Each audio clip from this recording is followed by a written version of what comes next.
Hello everyone, thank you for coming to the channel today.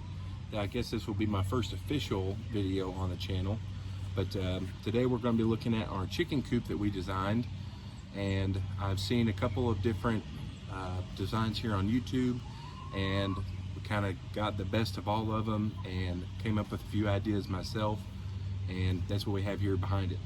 We've had it for a little over a year now, and I don't really know the exact cost because we bought a lot of our lumber during the height of the lumber shortage, or however you want to say that, and so the pricing is probably not going to be the same as it is today, but if I had to ballpark, I would say that this design cost a little over $250. And then the chicken coop hen house on the back side we added about 6 months ago, and I would say that that cost about the same. So I think you can have this design for about $500.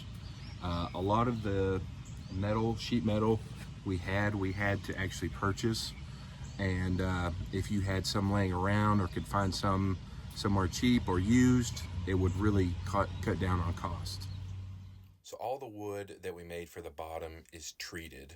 The sides are two 2x8 by 12s, and the front and rear is made of two 2x8 by 8s. And we did this to maximize the amount of cuts we had to make. So this run being 12 foot by 8 foot will give us an approximate 96 square feet. But we did add the hen house, and we added an additional run underneath of it for 32 more square feet. It's 8 by 4 for 128 total square feet. Most people will say a laying hen should have somewhere between 3 and 5 square feet to be comfortable, healthy, and not feel crowded. With the 128 square feet that we have, divide that by the amount of birds we have, 12, that'll give us 10 and a half, little over 10 and a half square feet per bird. So now we're going to do a little close-up of the chicken wire around the base of the run and hen house. We went with 36-inch wire. This is just standard chicken wire. We went with 36-inch wide, and gave us enough clearing all the way around to cover everything for predators, and it worked out just enough for the tarp, whenever we fold it up, does come in contact with that, so there's no way for a bird to escape.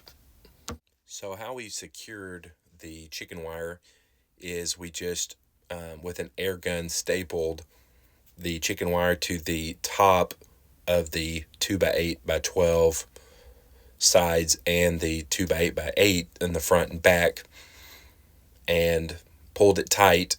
And then there are 2x4 bracing at each corner. We pulled it tight there and then just stapled to those 2x4s.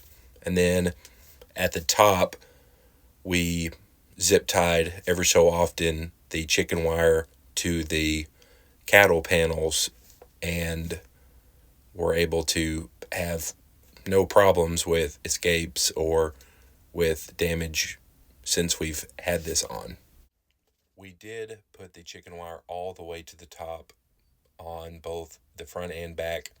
If you are planning on not having the tarp on this design, I would recommend going all the way to the top with chicken wire. But if you're going to have a tarp on at all times like us, I don't really see the need. All in all, we had about 50 feet of chicken wire that we used on this project.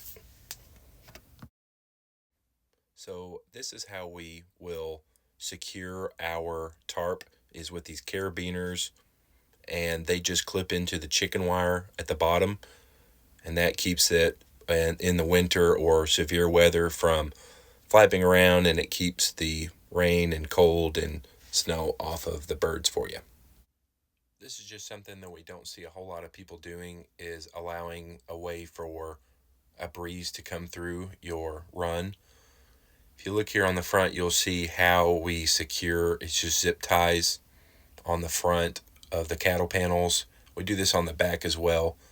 And they're replaceable. If they break, it's just a really simple swap. So the tarp we bought at Rural King, it is a 20 foot by 16 feet, and it fits perfectly over your run. So now moving on the interior, you can see the reverse side of the tarp, the cattle panels, and all the happy chickens that are out there.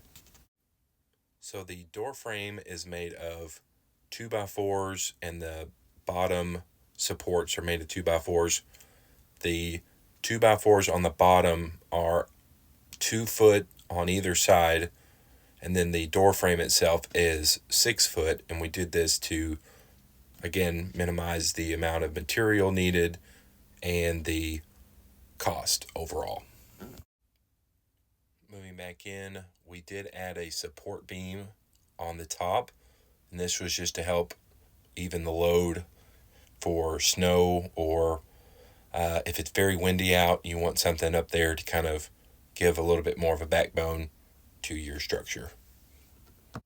So how we secured the cattle panels to the wood is with 1.5 inch fencing staples. We've had some pretty gnarly winds over the last year, and we have not had a single problem of any of them backing out. We also did not skimp on anywhere. We put a ton of them throughout the run. Moving on, we added this door to help clean out the hen house. On the inside, we have just hay on the bottom and a nesting bar. It's again another 2x4 that's split in half. It's not the prettiest hen house, but it gets the job done, and we have heat lamps that we can put in here for the winter time. Now, where we collect our eggs, we have 4 1-foot square nesting boxes with nesting pads that we got off of Amazon. Makes it a whole lot easier to clean. You just pull them out, spray them off, and ready to go. This is a nighttime shot of it. We did add electrical, and that was for heat lamps during the winter, a fan during the summer, and if we come home late or need to go out there at night, we don't have to have a headlamp. We can just do what we need to do. Thank you for sticking around to the end of the video. It means the world to us. If you have any questions or comments, leave them in the comments below. I'll get back with you on a video or pictures, whatever you need. I would like to hear back from you guys. Thanks, and have a great day.